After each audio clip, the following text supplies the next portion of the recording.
Olá, muito boa tarde. Neste domingo quisemos vir a Coimbra e estamos aqui para ouvir a partilha de uma médica, Sílvia Monteiro, que é também crente, profissionalmente cuida do coração de muitas pessoas e na sua dimensão espiritual preocupa também esse pulsar da Igreja Católica. Sílvia Monteiro, boa tarde.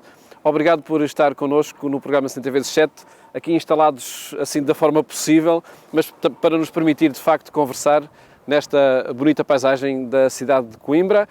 É sobre Coimbra que vamos falar, desde logo a sua experiência enquanto médica, médica nos cuidados intensivos, cardíacos e agora, neste tempo de pandemia, também no cuidado da doença Covid.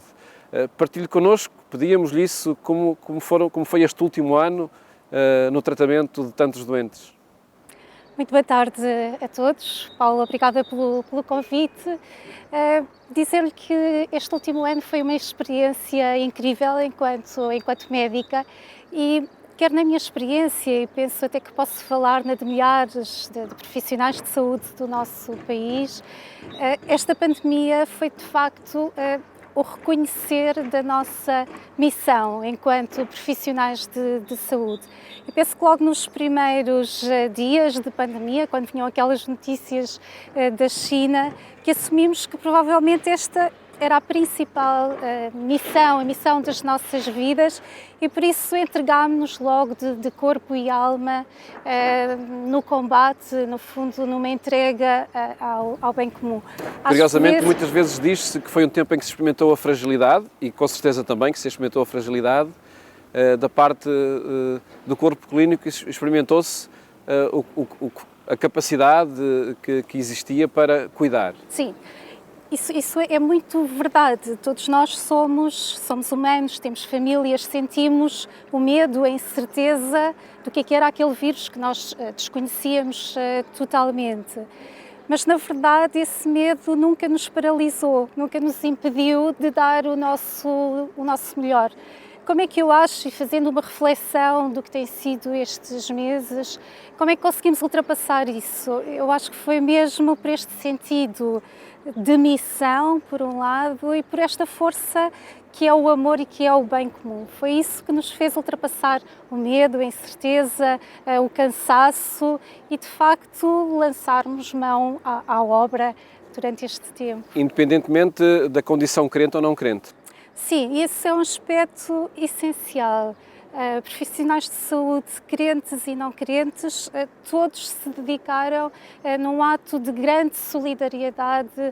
Eu acho que, de facto, enquanto profissionais, houve uma transcendência daquilo que é o dever, daquilo a que somos obrigados. De facto, unimos esforços, fomos como voluntários trabalhar em unidades Covid, completamente fora da nossa zona de conforto, com equipas como foi o meu caso, que trabalha em cuidados intensivos cardíacos, e fui trabalhar para uma unidade de cuidados intensivos dedicada a doentes Covid, onde tive que aprender, mas também partilhar experiências com outros colegas anestesistas e intensivistas que estavam lá e, portanto, num grande espírito de humildade, partilhámos uns com os outros, crescemos, fizemos este caminho num ato sempre de solidariedade para o bem comum e, no fundo, para tentarmos ultrapassar esta crise, que é uma crise que é de todos e que só todos unidos conseguimos ultrapassar. E eram esses sentimentos que a preenchiam quando estava horas seguidas, quantas? 4, 5, 6 horas no tratamento dos doentes, isolada, não é? Sim. Paulo, quando se é uma médica católica, tudo se torna mais fácil. Eu acho que tive ali a minha vida muito facilitada nesse aspecto, porque todo este sofrimento tinha a dimensão e a certeza da presença de Cristo nesta nossa realidade. Quando me fala na unidade Covid, era muito interessante que desde o primeiro dia em que eu me vesti com o EPI completo e entrei naquela unidade, ao transpor a porta, eu senti uma coisa muito forte, muito interessante. Eu senti o respeito, o peso de quem está a entrar dentro de uma catedral. percebe? Porque ali dentro eu sentia que eu pisava solo sagrado. Acredito que eu senti mais a presença de Deus ali, muitas vezes, do que em algumas igrejas. Isto é verdade, porque quem não esteve lá dentro é difícil talvez perceber isto, mas em cada doente que nós víamos ali na cama, completamente abandonados, despojados, sem roupa, inconscientes, de facto, enquanto crente, eu olhava e via, e passámos agora a Semana Santa, via um Cristo desfigurado em todos aqueles catéteres, sondas, cânulas. Eu pude tocar as chagas de Cristo, sabe? E mais do que isso, eu acho que enquanto profissionais nós deixámos-nos ferir pelos espinhos da coroa de Cristo. Notem, nós não estávamos a falar dos números da televisão, nós estávamos a ver doentes, pessoas que têm a sua história, que têm um rosto, que têm a família. Ainda por cima, nesta unidade, havia muitos doentes jovens que tinham filhos da idade dos meus filhos. Isso tocou-me imenso pensar. Havia casos de casais internados e, portanto, os filhos estavam entregues a terceiros. E sim, Paulo, nós não tratámos números, nós tratámos doentes concretos, pessoas com vida, e isso feriu-nos. Acho que, enquanto profissionais, tornámos-nos pessoas melhores e acredito que há de sair muita coisa positiva disto que passamos. Emitimos esta nossa conversa no programa 100 vezes 7, no segundo domingo da Páscoa, que é o Domingo da Misericórdia. Acredito que essa dimensão de ser misericordioso, ser misericordiosa, preenchia também os seus dias no que essa dimensão tem de mais construtivo.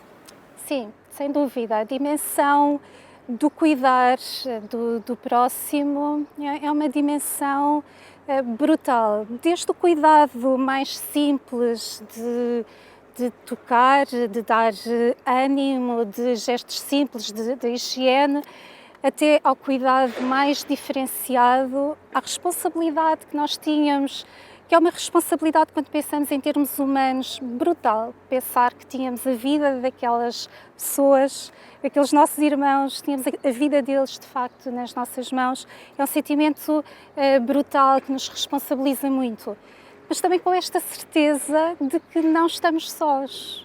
E portanto, quando se tem a certeza de que Jesus Cristo está ali presente, sentimos a sua proximidade, tudo isso nos dá força, confiança, esperança para continuar e, por outro lado, esta necessidade de eu própria ser o testemunho para aquelas pessoas em concreto. Na unidade de Covid, a maior parte dos doentes estavam inconscientes, mas na unidade de cuidados intensivos cardíacos, onde trabalho, nem todos os doentes estão sedados e ventilados e, portanto, esta certeza, este acompanhamento, esta ternura que damos aos doentes e que seguramente funciona também como um bálsamo para o tratamento e que é tão essencial. E note, foi essencial, sobretudo numa fase em que os doentes estavam privados da visita dos familiares. E, portanto, nós profissionais fomos isso tudo, não é? Muitas vezes nós fomos o último conforto emocional para aquele doente.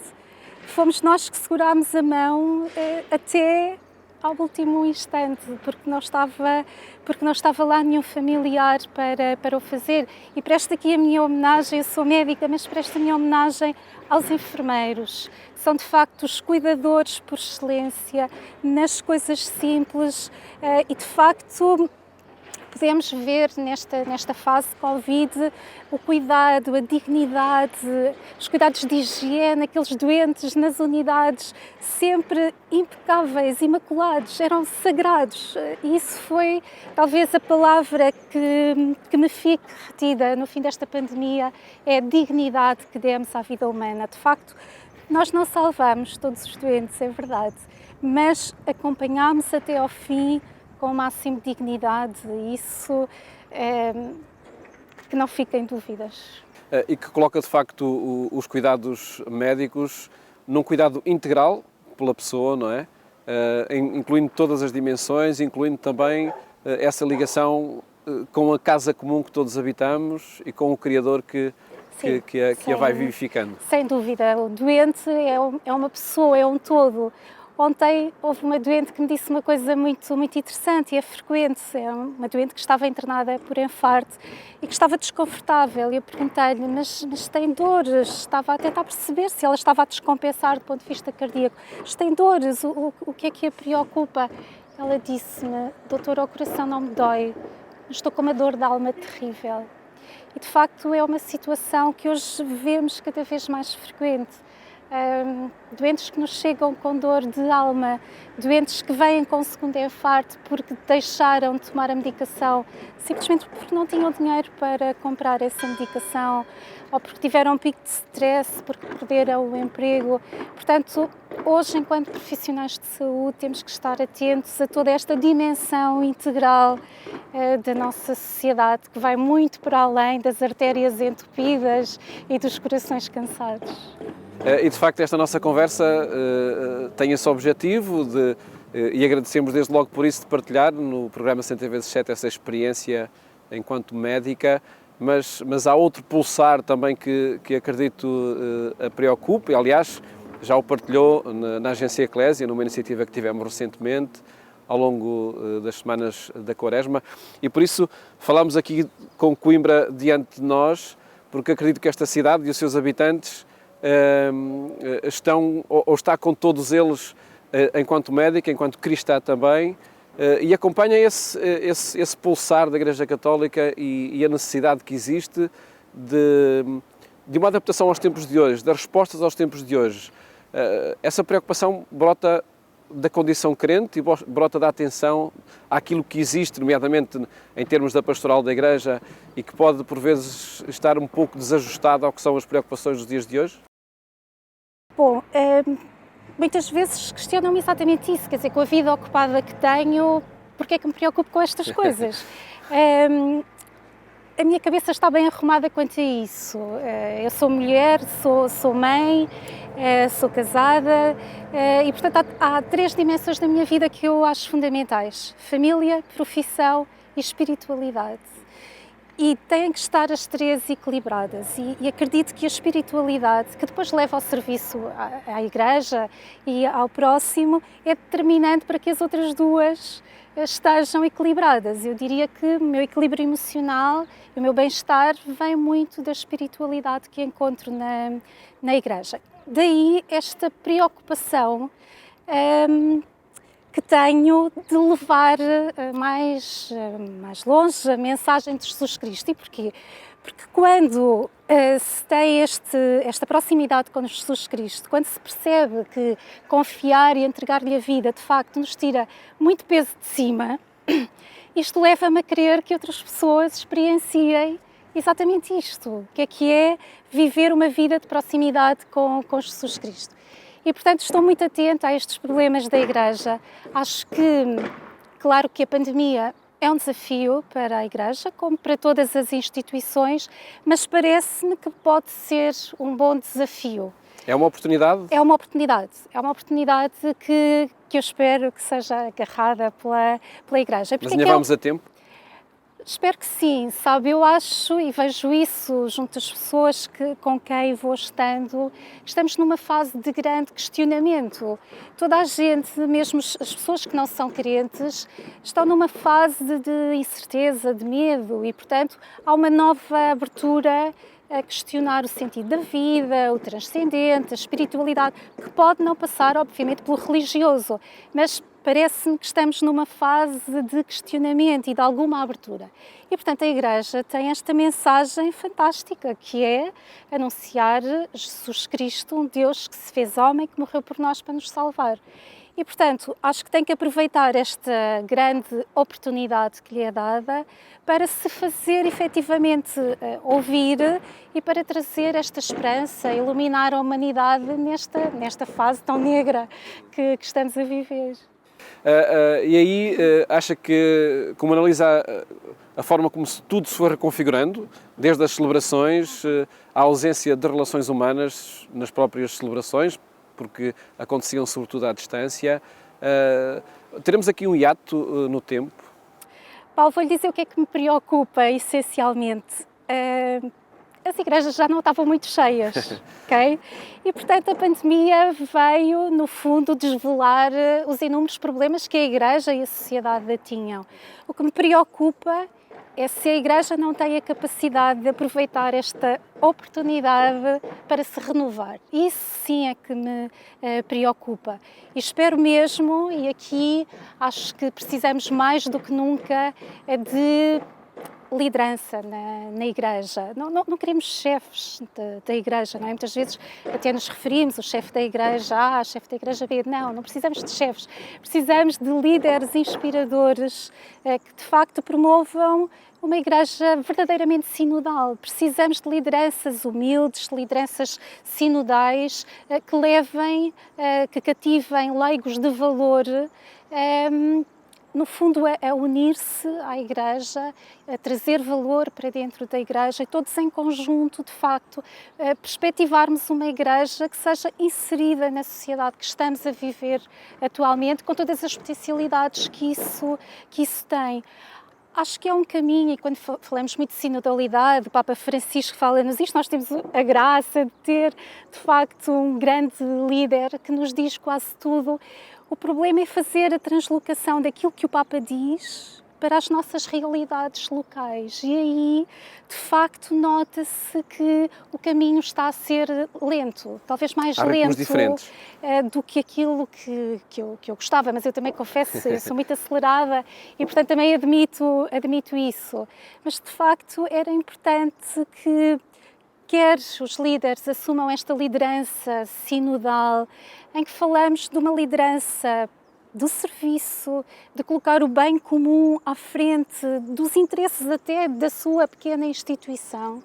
É absolutamente fundamental dar voz à diversidade dentro da unidade que é a Igreja. Acho que habitualmente nos nossos ritmos em igreja, as pessoas que são convidadas habitualmente para dar voz, para dar as opiniões, são todas muito iguais. Já reparou? Nos grupos são todas muito iguais, com opiniões muito semelhantes. Isto hoje em dia nas empresas não acontece, e se olharmos para os bordes das grandes empresas, há preocupação de facto de convidar pessoas com idades, género, ideologia política, interesses muito diversificados, precisamente para levar à discussão, porque é da discussão que muitas vezes conseguimos avançar para novas propostas.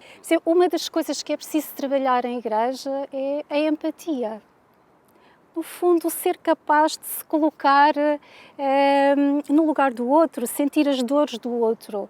Fruto, enfim, da nossa realidade, nós leigos, nas mais variadas profissões, fazemos isto melhor do que a maior parte do clero. Fruto, enfim, da sua formação, do facto de estarem mais recatados. E, portanto, trazer a vida concreta através dos leigos, que vivem as suas experiências, têm os seus testemunhos e que têm valor, porque note, a sociedade evoluiu tanto ao longo do tempo, é impossível que uma pessoa consiga abarcar todas as áreas da sociedade e, portanto, atrair também leigos com valor, com conhecimento, esta partilha multidisciplinar, que é muito típica da medicina, mas que eu acho que se pode aplicar aqui à Igreja, acho que pode ser um valor muito, muito grande e acho mesmo que a Igreja devia aproveitar esta oportunidade para ser mediadora, isto é, para ser proativa na formação de grupos de trabalho